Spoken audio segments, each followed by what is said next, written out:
সাদা ধোঁয়া ওঠা গরম ভাত আর তার ঠিক মাঝখানে রাজকীয় ভঙ্গিতে বসে থাকা একটি সোনালি লালচে চিংড়ির মালাইকারি।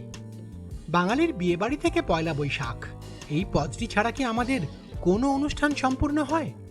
প্রথম লকমা মুখে তুলতেই নারকেলের দুধ আর চিংড়ির যে অদ্ভুত মিষ্টি একটা স্বাদ জিভে ছড়িয়ে পড়ে, তাতেই যেন বাঙালির সমস্ত আভিজাত্য আর সকল সুখ লুকিয়ে থাকে। কিন্তু যদি বলি বাঙালির এই পরম অহংকারের পদটি আদতে আমাদের নিজস্বই নয়? হ্যাঁ, ইতিহাস অন্তত তেমনই বলে।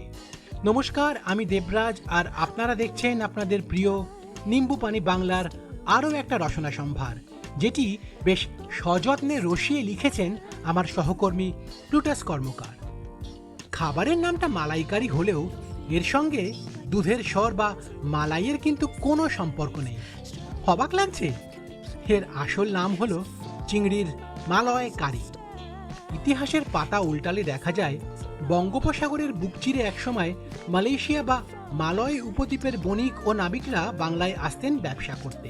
তাদের সাথেই নারকেলের দুধ ও মশলা দিয়ে রাঁধা সামুদ্রিক খাবারের এই বিশেষ রেসিপিটি আমাদের উপকূলে এসে পৌঁছয়।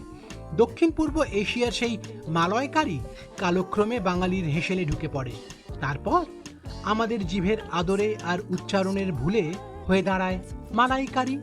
মালয় থেকে আসা এই পদটিকে বাঙালি শুধু গ্রহণই করেননি, নিজের রান্নার জাদুতে তাকে এক অনন্য মাত্রা দিয়েছে। আজ এর শেকড় ভিনদেশে হলেও এই খাবারের আত্মাটি কিন্তু পুরোপুরি খাঁটি বাঙালি।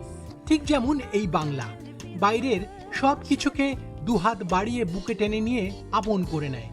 শুধুমাত্র আমাদের হেসেলেই নয়, যে কোনো শুভ অনুষ্ঠানেও এই আইটেম পেলে আমরা যেন আনন্দে আত্মহারা হয়ে যাই। আর রান্নাটা যদি সেরকম হয় তাহলে তো ক্যা বাত!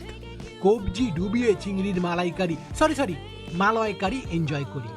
আমাদের মধ্যে এখন এমন অনেকেই আছেন যারা এই পদটি বাড়িতে ঠিক গুছিয়ে রান্না করতে পারেন না। তাই বলে কি তাদের কাছে এর স্বাদ অধরাই থেকে যাবে? মোটেই না। আজকাল তো প্রায় সব রেস্তোরাঁর মেনু কার্ডেই শোভা পায় চিংড়ির মালয়কারি। তবে আপনারা একে মালাইকারি বললেও ইতিহাস আপনাকে অবশ্যই ক্ষমা করে দেবে, কারণ ওই যে বললাম না, নাম মে ক্যা রাখা হে, স্বাদই হলো আসল কথা। তাই পরের বার রবিবার দুপুরে আপনি যখন চিংড়ির মালাইকারির স্বাদ নেবেন, তখন অন্তত একবার ভাববেন আপনি শুধু একটি সুস্বাদু পদ খাচ্ছেন না, আপনি আস্বাদন করছেন সমুদ্র পেরিয়ে আসা এক সুপ্রাচীন মালয় ইতিহাসের, যাকে বাঙালি নিজের ভালোবাসায় চিরকালের মতো আপন করে নিয়েছে।